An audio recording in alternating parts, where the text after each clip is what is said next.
My name is Arlene Herson, and I'm here at the studio of Lynn University on behalf of the Boca Raton Historical Society and Museum.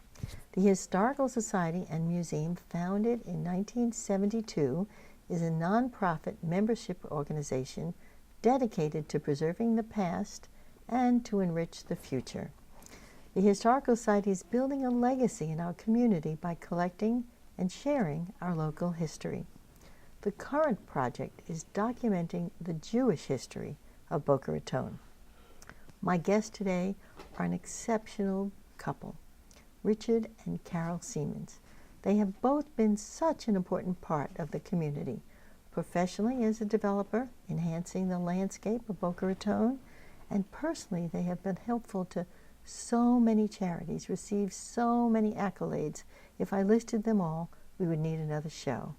But just to name a few, they are founders of the Chris Everett Pro Celebrity Tennis Tournament and Black Tie Gala, and life director of the Drug Abuse Foundation of Palm Beach County. They are on so many boards and have been so generous of their time and money for so many. They have been recognized by the Boca Raton Historical Society for the prestigious honor of being added to the Walk of Recognition. They are an amazing couple, a couple who personifies the meaning of the words philanthropy, caring, and compassion. And I want to thank you both for being here and for taking the time from your busy schedule to share with us your important story. Thank you. And I spent the first 12 years of my life as a resident of Fort Apache in the South Bronx. Okay, we say Fort Apache in the South Bronx. Now, there are some people here who may not know exactly what that's like. It is definitely not luxurious. So tell us a little bit about life in what you call Fort Apache. There's not much to tell because there's not very much in Fort Apache in the South Bronx. In the South Bronx, basically, at one time, many, many years ago, it had a Jewish population. But by the time I got there, there was none.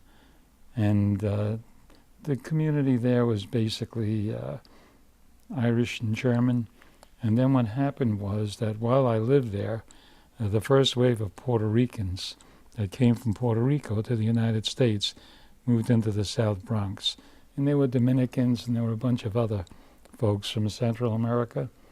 And in the elementary school that I went to, there were quite a number of classes there that only spoke Spanish. Now, this is back in the 40s, wow. Okay? It was an interesting place. It's a lot of, well, let's put it this way. During the time that I lived there was during the Second World War, so the fathers pretty much were all in the Army, and the mothers were basically working in the Brooklyn Navy Yard as welders. So that wasn't so with my father and mother, but that generally is what composed of the family life at that time in the South Bronx. And so it was very interesting. Let's put it that way. Okay, you say interesting. So I just want to say, in some ways, it almost reminds me of West Side Story. You know what you're talking about, the configuration of the population. But it was rough and tumble. There were gangs. It was the West Side Story, okay? And, there were many incidents where, generally speaking, the Puerto Rican folks that were there, they generally were smaller than we were. But when it came time to do battle, they had their chains and their knives and their pipes and whatever it was. It was interesting. Interesting. A lot different from Boca Raton. So how many siblings do you have? Well, I had two brothers, and I have who are no longer alive, but I have three sisters. So we were a family. We had 6 children. Okay, so just to get a little more about the feeling of what it was like in Fort Apache in the South Bronx. Your older brother, when he was 8 years old, was killed. Right. Can you tell us about that? There's not much to tell. He was on the street and he never came back. But I understand it was a gang fight. It was maybe... He got pushed into a fire. Wow. What a way to grow up. But, okay, so in the South Bronx, too, you mentioned there were no Jews. You didn't have doctors or dentists or a hospital nearby. Yeah, there was no... Well, there was a hospital called Lincoln Hospital. And basically everybody understood that if you went there and you weren't sick, by the time you left there, you would be. And basically it was a place where, people got fixed up from knife wounds and gunshots and stuff like that, but very little in the way of, health care. So if you really needed any health care, you had to go with public transportation to some other part of the city to get it. Generally speaking, when pretty much almost everybody in my neighborhood was Catholic. So on Sunday mornings, all of these families would go to the Immaculate Conception Church. So I had nothing to do, so basically I would go with them. So, though, I went to school, I took off everybody's holiday. If it was All Saints' Day, I took off. If it was Ash Wednesday, whatever it was, I didn't go to school. But okay, but you went to a church school, I understand. So yeah, everything was different. But when you were, I think, 12 years old, you moved from the Bronx, not exactly to the lap of luxury, but you moved to Spring Valley, New York. So right. How did your life change at that point? Well, my father decided it was time to leave the city as far as where we lived, so he basically bought a piece of land up in Spring Valley, New York, and he engaged himself in building a home. But it wasn't very much of a home because it didn't have water or sewage. We had a septic. We had an outhouse and a pump. And basically every morning I'd have to go out and pump the water, bring it in the house. We had a wood-burning stove, light the stove, make the fire, heat the water, and, we'd wash ourselves, wash our face, whatever. There was no shower, there was no tub, there was no nothing. And basically, it was 2 miles to the nearest school, and I was at that time the oldest, and I was 12. So the others were younger, and there was no way that they could walk 2 miles to school, especially in inclement weather. So I'd mostly have to carry them. No way. So the thing is this, my father, in his infinite wisdom, was looking for a way to solve the problem. He found out that the yeshiva of Spring Valley had a bus, and they didn't charge for the bus service. And if you were not well off, you could go there and they wouldn't charge you much. So he made an arrangement with them, and we ended up going to the yeshiva of Spring Valley. And I was 12 years old, so obviously I knew, Hebrew, I never heard of Hebrew, so I was in the first grade in Hebrew and I was in the 8th grade in English.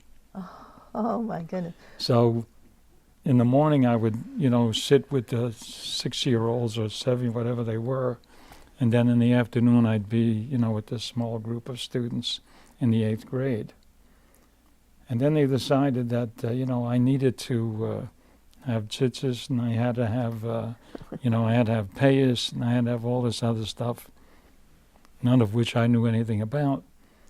So anyway, to make a long story short, there was a constant battle there because, number one, I wouldn't wear the tzitzis, and number two, when I went to I get a regular haircut, and they keep saying to me, "What happened to your payas?" I said, "Well, the barber doesn't know anything about payas, so he made a mistake and he cut them off," whatever it may be. In any event, I had to prepare to be bar mitzvah, and so I had somebody who was working with me, and I got there in September. In January, I was bar mitzvah. I memorized the Haftarah or whatever it was. I got through that thing. And on the day of the bar mitzvah, we had an ice storm. So we had to walk to the shul, and that was a trip in itself. Of course, the weather was so bad, my mother couldn't go. and I had no family. In other words, we had no extended family that came. So it was just myself and my brother and my sister and my father, and that was it. And we had a good, time afterwards. We had a herring. And So it was tell great. me about the one present that you received at your I was just going bar to say. mitzvah. Yeah, I had a distant cousin sent me a sweater, and so when I opened the thing, I noticed it had a hole in it. So it had obviously been in the closet somewhere, and a moth had gotten to it. So that was it. It's interesting because you've become such an important part of the Jewish community now, in your adult life, what it was like for you early on. I mean, and I understand, so you got this sweater with a moth hole in it, but most of your clothes that you were wearing, That's all I had. Yeah, but you told me that your father was so frugal that your clothes came from the Salvation Army. Did you ever have anything new to wear? No, my father didn't believe in anything new.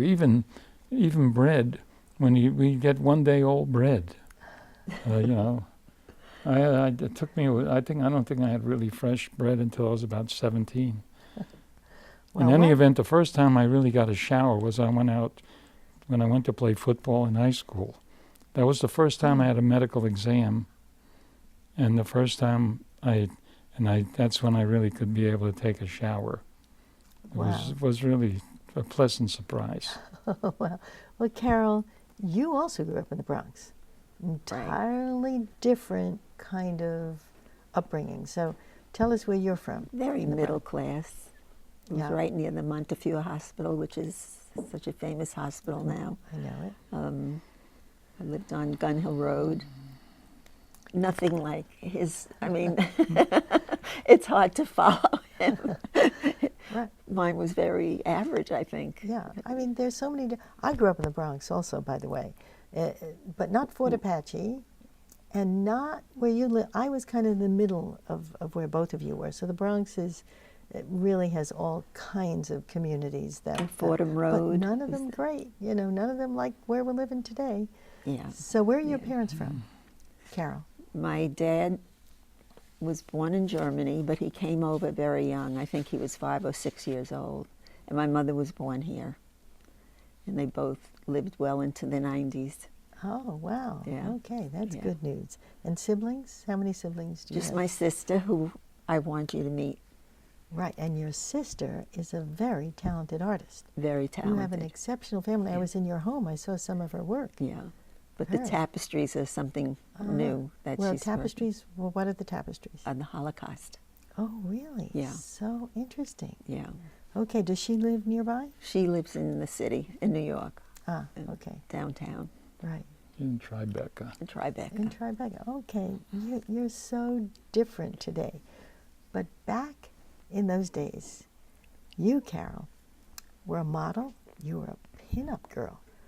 We are going to show a picture I laugh now. every time I hear that. Okay, but we're going to show a picture of you, Carole Siemens, as a pinup girl.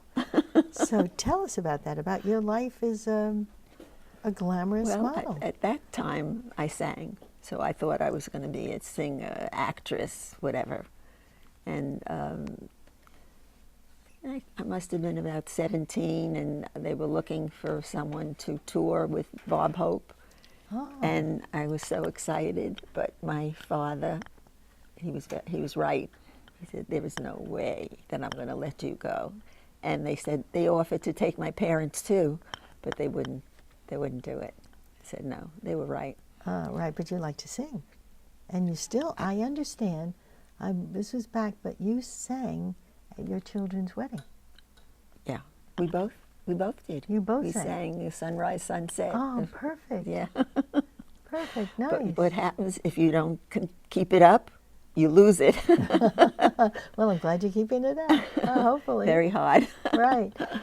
So we talk about weddings. How did you two meet? We met, I was working at a Delwood Country Club, and he was doing what were you doing for them? I was an electrical contractor Yeah. at that time, so I was doing work at the club for one of the jobs we had. It didn't take long, I think 3 months, and we got married. It was Okay. quick. Yeah, and your wedding was, you got married, where did you get married? We got married in Mexico. You eloped. In Juarez. Okay, so why did you elope? And you were young, you were so young. How old were you? You were both kids, Yeah, early 20s. right? Well, 24. But Yeah, why? Why? I mean, basically, we had no money, and it just didn't make any sense to get into a whole wedding deal. It wasn't important to us. Okay, well, you do a lot of important, glamorous things now. Obviously, it lasted. Eloping was a good idea. But now, Richard, you had to support a family. You had a wife. You were going to have children. So you mentioned you were an electrical engineer. How did that come about? Where did you go to school? How did you learn a trade? Well, first of all, I started working when I was 11. I had a newspaper out. I delivered the Bronx Home News in a neighborhood full of drunks. And when I went to collect on Friday, they were all drunk because they got paid. Sometimes I got paid, sometimes I didn't, whatever the case may be. But then, by the time I was like 14, I was a laborer and laying sidewalks and doing other stuff. And then I was working on some rehab jobs. So, all the time I was going to high school, I was working. I understand also your father, you worked for your father, but he didn't pay you because he said, hey, this is Yeah, my training. father comes from Germany, Yeah. and he believes apprentices shouldn't get paid. So for 5 or 6 years I was an apprentice, I didn't get paid. So I had to have 2 jobs. I used to work during the day, which I didn't get paid, and then in the evening I worked in a gas station that paid me. So that way I had some spending money. Because otherwise, I would have been a panhandler or something. I don't know. But It's so interesting, too, because we all know you as you live today. And I think it is just so extraordinary the way you've built your life and what it was like then. So even back then, you went to Brooklyn Polytech. You actually got into college, the only one that you ever applied to. So they obviously saw the potential. Yeah, well, the thing is this. I went to high school, and I did okay because I never studied. And, I was in my senior year, and in the spring, the local paper came out and had all of these pictures of my classmates are going to college. And I said to myself, maybe I should be going to college. So I spoke to my father, and he thought I was crazy altogether. So I went to school, and I spoke to the guidance counselor, said, I'm thinking about going to college. He said, oh, that's great. Where have you been? He said, I've been here. He said, I know you've been here, but, this is kind of late.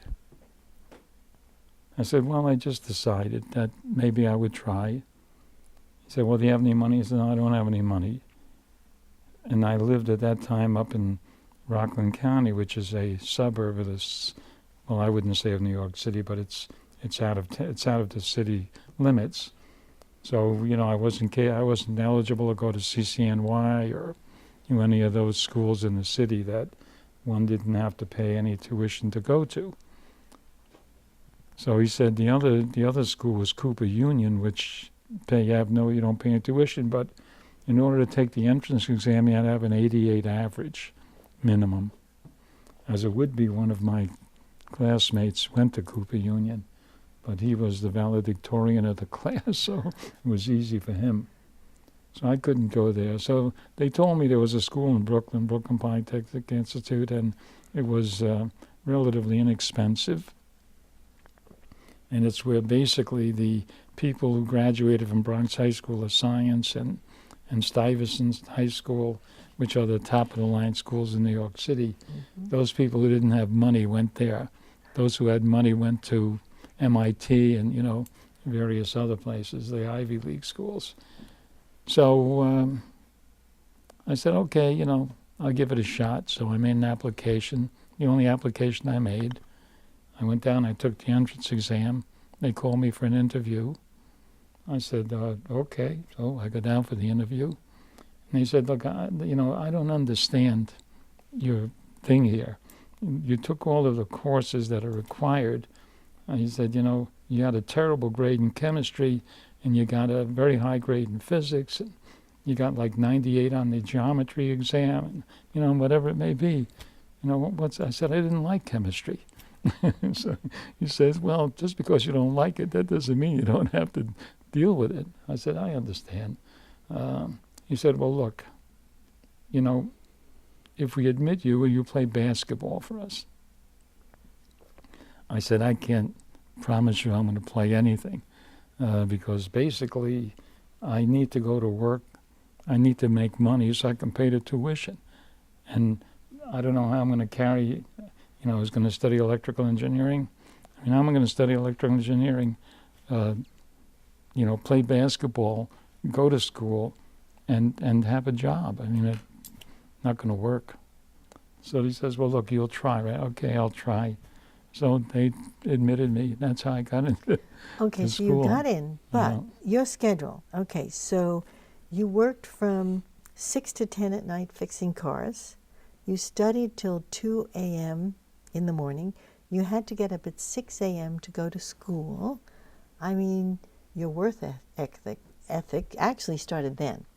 Because you couldn't be doing what you're doing today and all the things if you didn't have this kind of perseverance. So how did you manage it? And did you play basketball as well? Well, I went out for the basketball team and whatever, but I realized right away that didn't make sense. They travel, they go stuff. There was no way. So I just told them I can't do it. And so basically I went to school, I went to work, and I did the best I could with what I had, and it was a struggle. And rose quickly. So at 20 years old, you became an electrical engineer. At 25, you were already president of the National Contractors Association. Well, I was president of the Hudson Valley chapter of the National Electrical Contractors Association, and his picture with them is unbelievable. He looks like a little boy, and all these older men. Well, the thing is this, all the people who were working for me at that time were older than I was. But a lot older than. But I would think so, and I understand it was like 40 people. Where you were married at 24, so at this time you and Carole already married, and you met at Delwood Country Club, so that was a fancy place. How you also became a member? I understand through barter. Right. So how did you become a member of a fancy country club? I was doing the work there, and basically, I took off part of the bill to pay. In other words, they deducted the dues and whatever it was, and from my bill, and that was it. Okay, good. So, Carole, what was your first impression of Richard? I thought he was adorable. I told my mother, I said, the cutest boy you ever saw. Boy. Right. I don't know, we clicked right away. You did, and what was your first impression of Carole? I got lucky. Thank you. Oh, and after 3 months you got married. Yeah. And it's lasted, how long are you married now? 55. 55 years, wow. Wow. Well, and how many children do you have now? 4. 4. 9 grandchildren. 8 of them are boys. 8 of them are boys, only 1 grandchild. Okay, you have 3 boys, 1 girl, and oh my goodness, and there are twins in the family. Rebecca and Rob, in the picture. They're twins. Your children, right. No twins in either one of us. Uh-huh. No. That we know of. That we know of, right. Okay, well, you know, to be able to sing at the children's wedding, to be able to have the kind of family unit you have now, so most of your family, I mean, obviously your children grew up so differently from the way Oh, my you God. grew up. So, how did you get to Boca Raton? Well, we moved here in 1975. Right. In 1973, there was the oil embargo, and it created a lot of distortion and a lot of problems, if you will, as far as where people lived and how they traveled, because the lines, you know, to get gas were, forget it. It could take you all day to get a tank of gas. So basically, the business in New York really got very slow, and at that time we had already, 1973 or 72, we had already purchased an apartment at our Apollo Apartments up in West Palm Beach, which we used for holidays and vacation periods and so forth. So in 1975, you know, we decided it was, you know, that we would have a better life in Florida than we would in New York. And since it's almost like starting over, we might as well start where we want to be. And also, it was difficult to leave Florida to go back to New York oftentimes. So consequently, we decided, you know, rather than fighting the battle of, you know, do we have to go, why not just stay? So that's what we did. And we decided that, you know, it was, as a matter of preference, we preferred to be in Boca, you know, versus in Palm Beach. So. Well, we are glad you decided that. But Carole, now, how old were your children when you moved here? And how many did you have at that time? Rebecca and Rob were starting high school. Scott was graduating high school, and Alan was at in Albany. If that helps. So they were. Okay. Have to think They about were- it. they were not- So they were not They little were not. children. They were No, not no, babies. They were Yes. already, Yeah. you know, kind of. Yeah, right, because and Robert and being- Rebecca and Scott and, you know, went to St. Andrew's School in Rebecca Boca. was homecoming queen. Oh, wow. Yeah. Oh, well, she's very beautiful today, Pretty too. girl. Nice girl. Okay, so what was it like for you, Carole? Now, you're coming with a family. What was Boca Raton like in those days for you? I loved it. I fit right in. Yeah, but I thought my job was get a good book, take your stationery, go down to the beach. You spend the afternoon there, and I did that oh my goodness. until one day Dick called and said, "You better get your friends together because we have to raise money for the Drug Abuse Foundation. The staff is leaving if we don't get them paid, $150,000. He says, you have to do that right away.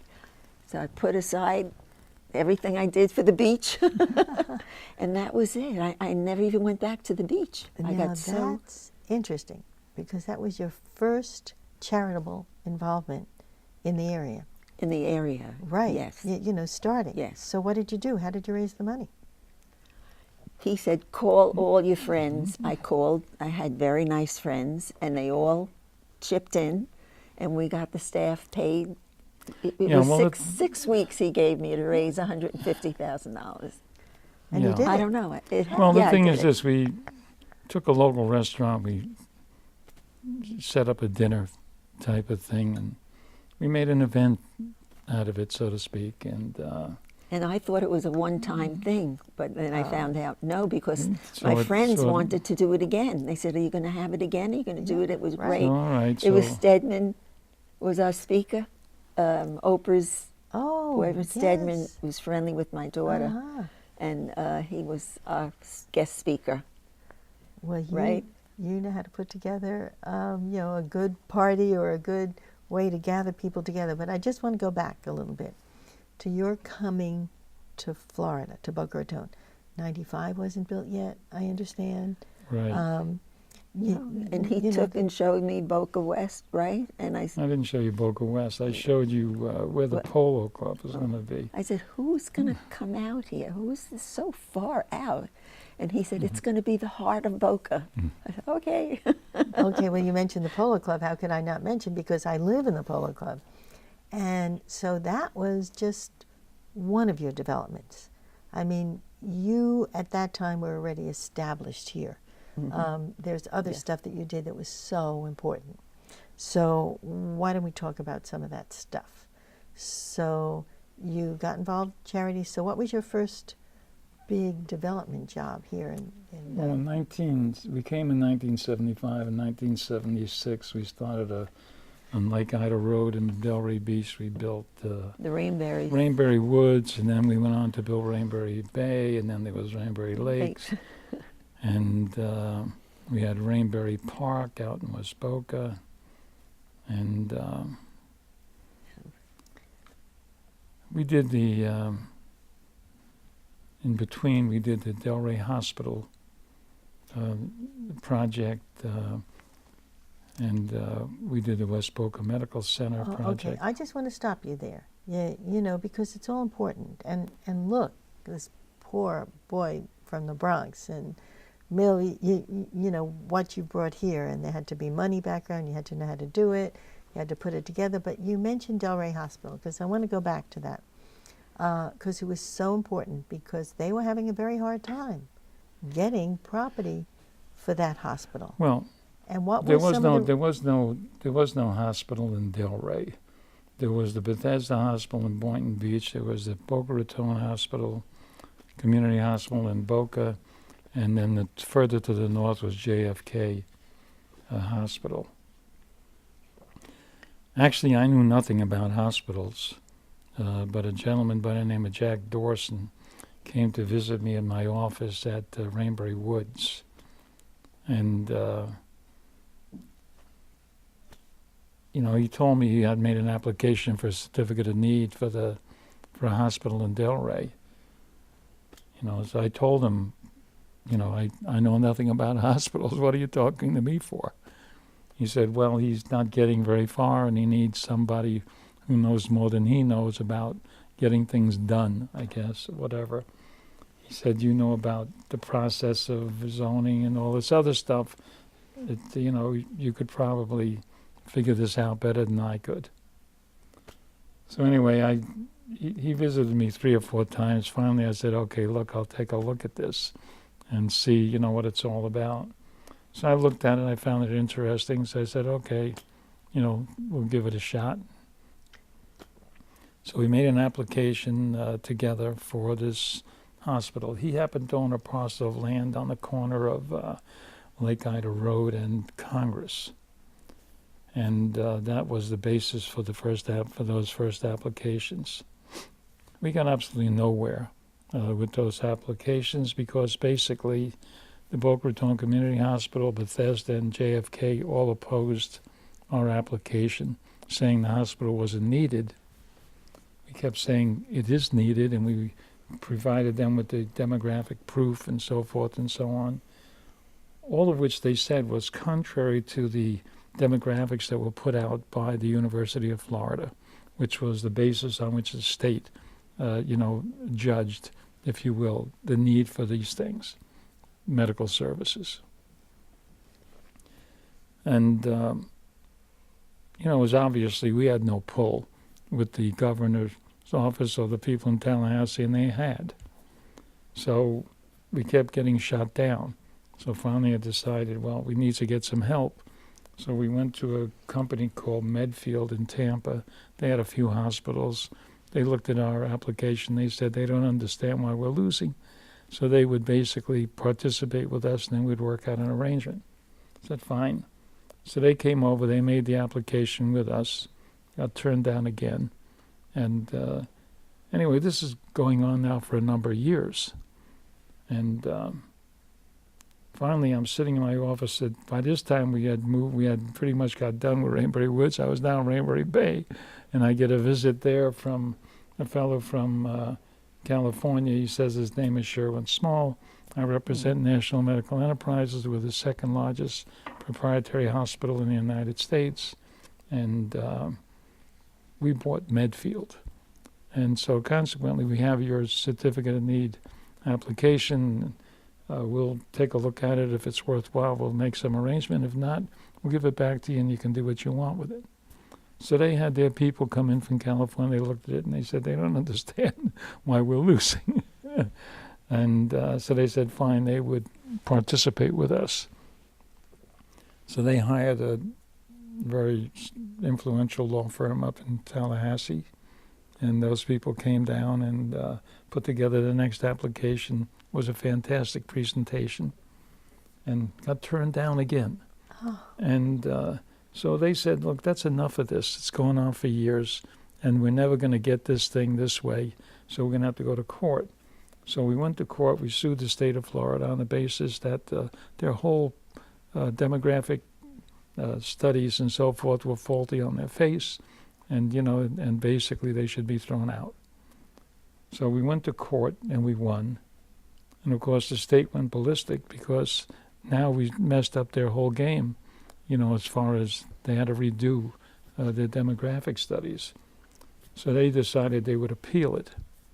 So they went to the Court of Appeals, and at the hearing at the Court of Appeals, they said, you will issue this certificate of need today. And that was that. Okay, that was that. But 5 years. Long story how it happened. And Delray Hospital is right near where I live. It's terrific. They have a medical center. They have a nursing home. They have state-of-the-art. Yeah. But one of the problems, you told me early on, that Delray was opposed to it was because of bringing in Jewish doctors. Well, at the end of the day, they were calling our application Mount Sinai. And the facts are plain. There were a few Jewish doctors that practice near Kings Point on Atlantic Avenue. If they had a patient that required hospitalization, they had to take them to North Broward. Wow. Because they would not allow them on the staff of any of the 3 hospitals in the southern part of Palm Beach County. Because they were Jewish. Right. They had little or no. There were a few Jewish doctors, but those doctors basically worked for or with an existing practice that was there. They would not take any new doctors, Jewish doctors, on their staff. It's rather strange that when you come into, where in the country do you find hospitals that have no Jewish doctors? Yeah, certainly today. Not too many, even then. Yeah. Wow. Okay? So that's really what pushed us on, if you will. In other words, the more they made it clear that they weren't going to let us in and so forth. But the thing is this, the National Medical Enterprises, together with ourselves, we set up a trailer on site to start, selecting doctors for staff. I think we signed up like 150 Jewish doctors. Wow. And sort of blew the thing a little wide open. Right. Okay, so that brings up another subject, anti-Semitism. Yes. In Boca Raton, in Palm Beach County, in this area.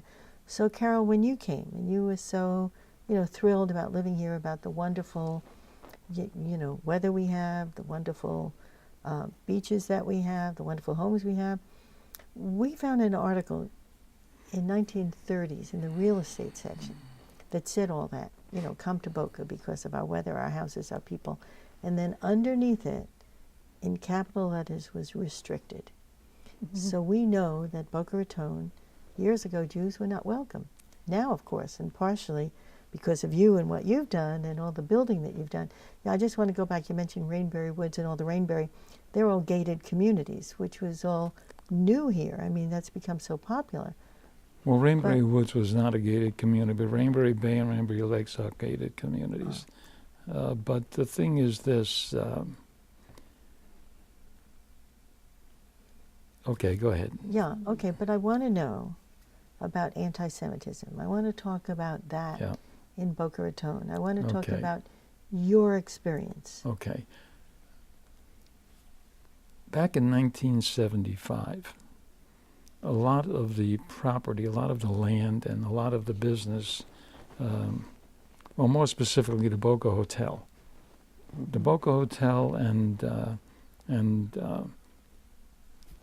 5,000 acres out west, east of the Turnpike, were owned by the Arvida Corporation. And Arvida also developed the Royal Palm section, which is the yacht and golf club, whatever they Right. call it down there. And, it's widely known that as far as Royal Palm is concerned, for the very longest time, they did not allow any Jews into that community. And I can tell you that I personally came to Boca prior to 1975. I went to the Boca Hotel, and they were looking at me sort of cross-eyed, trying to figure out, what I was. And then basically one day I decided to go take a look. They were building the units, those buildings on the ocean, Arvida was. So I decided I'd go over there and take a look at what they were doing. When I got there, the salesperson made it clear to me that they don't sell to Jews. Interesting. So, when we first came to Boca, we moved into, we rented a home in Lake Rogers. In Lake Rogers itself, there was maybe another Jewish family, maybe. I don't know. But we never felt uncomfortable in Lake Rogers. And when we got in 1975, as you said, I-95 didn't go through Boca at that time. There was not a Jewish synagogue in 1975, except for Temple Bethel began to be put together, but their services were conducted in the Catholic Church across the street from where the current temple stands. And Lynn University. They had a lot of their services right here at Lynn University as well. Right. When it was Marymount College. Right. Yeah. So though there was anti-Semitism, there were the vast majority of people in Boca were not anti-Semitic, and so we never really felt uncomfortable with the. Yeah, you didn't. You lived in Lake Rogers, beautiful, wonderful community.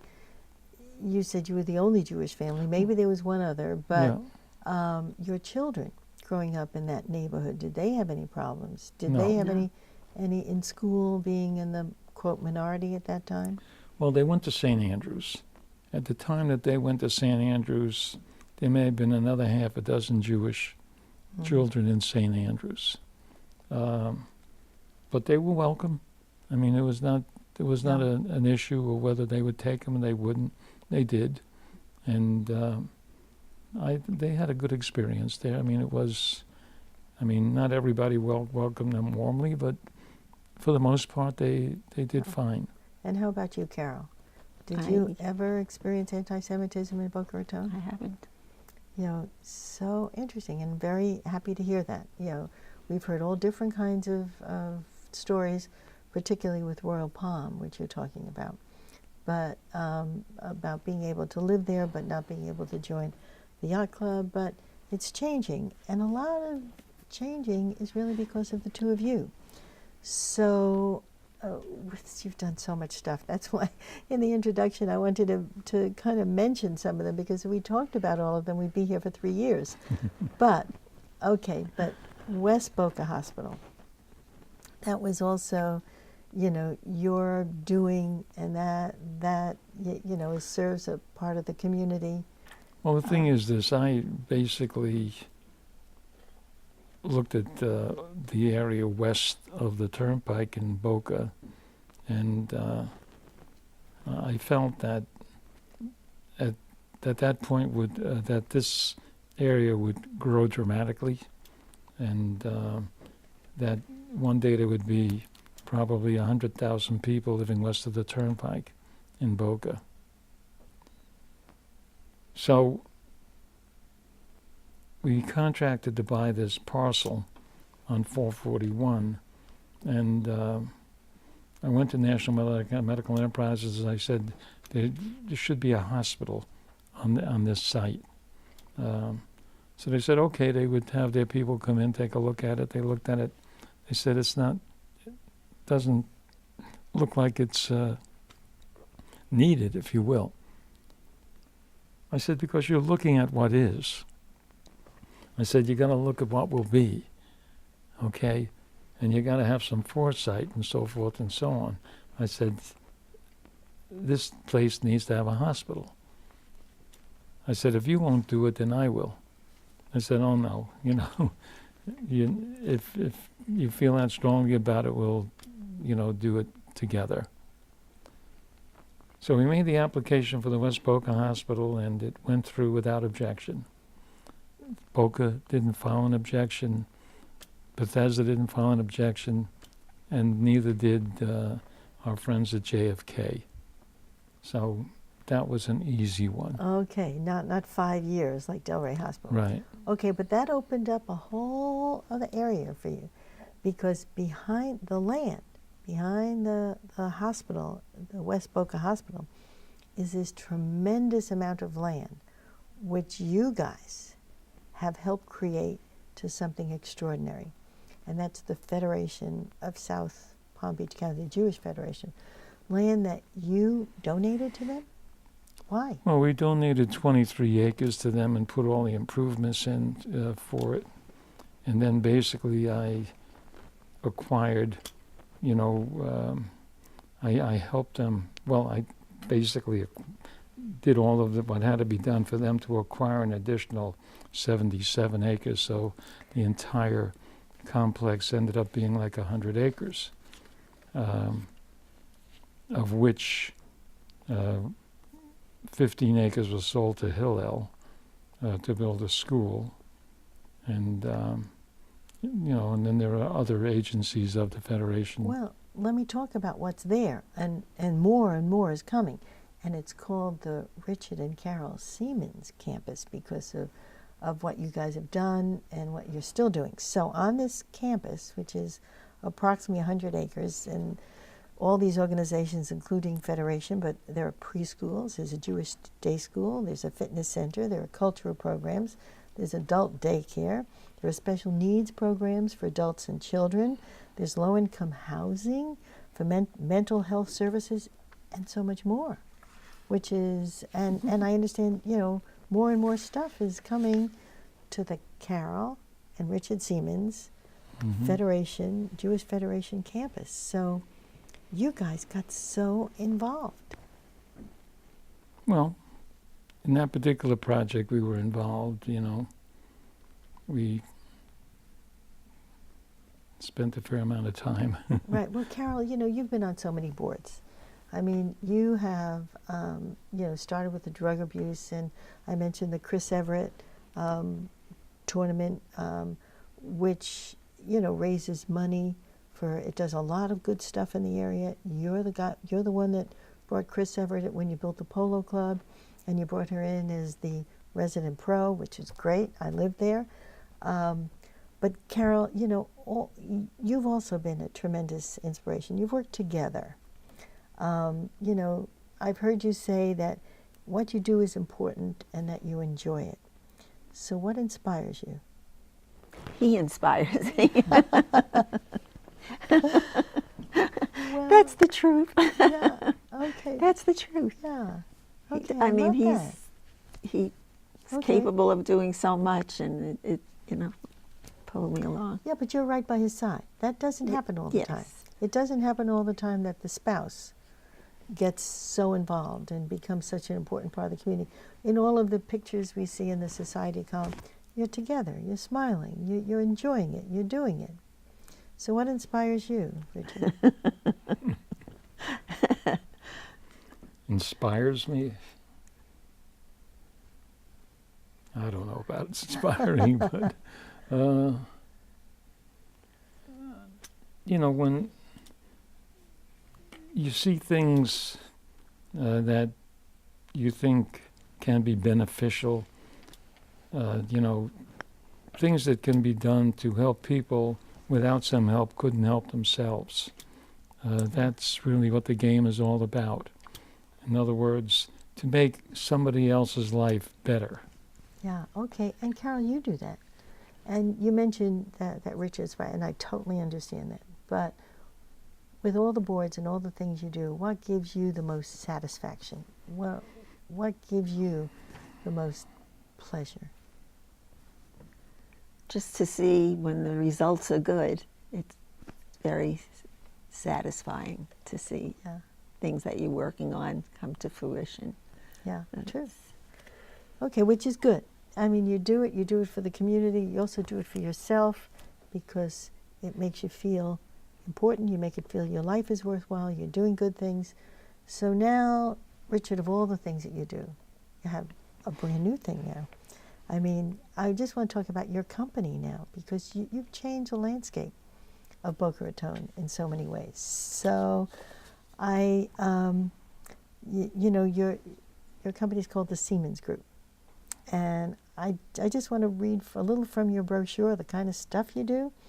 It says the Siemens Group specializes in land acquisition, real estate development, sales and marketing, construction, and real estate management. As a group, you have developed and constructed country club communities, high-rise condominiums on the ocean, commercial office buildings, hospital campuses, shopping centers, manufacturing plants, and life care facilities. I know one of those too. So it says here, and this is outdated, that the company has built more than 15,000 homes in over 20 communities in the past 40 years. It's more than that now, I'm sure. I don't know. In any way, it's a lot. I don't count. It's a lot. It's a lot. I mean, I have pages and pages of some of your projects, including the Polo Club, Glen Eagles, Harbor's Edge, which is a retirement community that is so incredible. I've been there. What a great way to go in your retirement. Century Village of Pembroke Pines, West Boca Medical Center, Delray Medical Center, shopping centers. So what was your vision when you came here? Did you have any idea that Boca would grow the way it has? Well,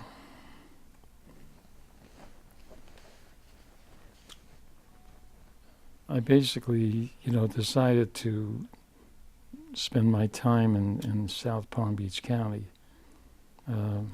primarily in Delray and in Boca, because my sense was that, both Delray and Boca would be primary development places that would have pretty substantial growth. And I wasn't the only one. I mean, pretty much everybody who came here understood that one way or another this was going to happen. This is not a miracle. I mean, this is basically an evolution of what takes place in Florida. For the most part, the state grows on average by about 300,000 people a year. And a lot of those people came to South Palm Beach County. They're here now, but you started this way, way back. So now in all the different things you've done, you're now doing something new. I think there's always something new happening. You're building this incredible community on Boca West. It's called Akoya. I mean, and your children are involved. I want to talk about Akoya, but also your children are working there. So I have a picture. We're going to show a picture of your children and you. So tell us, each one, who we're looking at in the picture and what they do for the company. Well, Rob Siemens, he does mostly the marketing. Rebecca is on #1 salesperson, and Jim Spooner is the broker on the project. Okay, now Jim Spooner is Rebecca's husband, so Yes. your son-in-law has got involved, and Scott and Rob and Rebecca are twins. Yes. Rob and Rebecca are twins, So what's it like working with your children?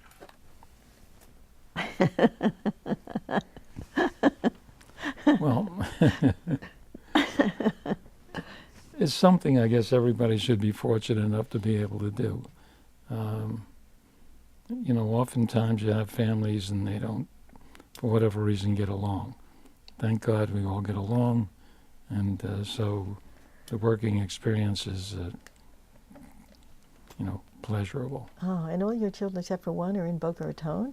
So I in the area, big family, 20, I think, when you all get together. About Here, Yeah. a lot of quite a difference from the way you grew up. I mean, I understand your father, going back to the Bronx, your father did not believe in celebrating holidays. No Thanksgiving, no Hanukkah, no birthdays, no presents. Obviously, you don't feel that way. Right. Yeah, I mean, you celebrate all the stuff. So a little bit about Ocoya. Tell us what your vision is for this new development. Well, there's nothing been built for the past 20 some odd years in Boca West. And this is the only place really west of the city of Boca Raton, because this is in the unincorporated area. And even within the city, there are very few places that you can build a mid-rise condominium luxury building. But Boca West is a special place because they have such fantastic amenities and services there that it merits having a luxury condominium. And it's the only place in this market that has the mid-rise condominium units with the services that are being provided. So it's a one-of-a-kind project, and there's 140 units, and it stands to reason there's 140 buyers in a market this size. Okay, so, we're not just talking about just an ordinary high-rise, an ordinary condominium. This is going to be very, very luxurious, with prices starting somewhere at $1 million. Well, the prices start right now at $830,000. Close to $1 million. Yeah, we've downsized the units a bit and so forth, but right now they go like from about $830,000 to something over $2 million. And I know I've seen some of it, not built yet, but can't wait to see it. But I know it's going to be spectacular. It's bringing a whole other kind of vision to the west side of Boca Raton, with total luxury that we don't see. Well, that we much have all the services that would be found in a luxury building, and Boca West is more like a resort than a country club, and so it's very attractive to a lot of people. Yeah. So new things all the time. But anyway, and the family being involved. So your son, Rob, married a very religious Orthodox woman. So do they live the Orthodox Jewish life? Yes. And interesting. So, it's been, the Jewish community has been such an important part of your family. So are you guys religious? Depends on how you define religion. I mean, if you look at the dogma side of it, we're not. But we consider ourselves religious in that we care about a lot of things that represent Jewish values, and though we don't practice, as we're not Orthodox Jews. We don't, Shabbat, we drive, we do other things and so forth and so on. We don't keep a kosher home, but we don't, we support the Orthodox Jewish community because it's extremely important that community flourish, because the future of Judaism rests with them. Well, and your son lives an Orthodox life, so you have to be mindful when you go to his house or he comes to your house, you know, what you need to do. Oh, yeah. You know, and that's very important, and everybody has their own way of practicing religion. Do you belong to a synagogue? Yes. Oh, yes. Which one? Well, Well, we belong to Temple Bethel, but over the years we've belonged to a lot of all of them. Okay, so just as, I mean, there's so much that you guys do, but, and as I mentioned, you've done so much for the community, and I know I asked the question before. I'm just curious, again, you've done so much for for Boca Raton, for Delray, for the whole area here. So what has it done for you, Carole? I don't know, just makes me feel complete, I guess. I don't know. And you, Richard, what has it Well, done for you? It's a hard question. It's infinitely better to give than to receive. And what you get out of doing something for people who, you know, without your help, perhaps couldn't get it done themselves, is sufficient in terms of remuneration for whatever efforts a person makes. If you can do something to make somebody else's life better, that's a good thing, and it's very rewarding. Well, that is good, and you've made a lot of people's life better. You know, Boca Magazine did an article a while ago on 100 people you should know, and I am so glad that I got to know both of you. And I thank you so much for giving us the time, for us getting a chance to know the two of you. It's been particularly gratifying for me because I know what exceptional people you are. So thank you so much for being here. Thank you. Thank you. Thank you. So again, I want to thank Richard and Carole Siemens. I also want to thank the Boca Raton Historical Society for documenting this really important subject. And particularly I want to thank Lynn University and the students for the use of the studio, for all that they do for us. And there's more to come. So thank you very much.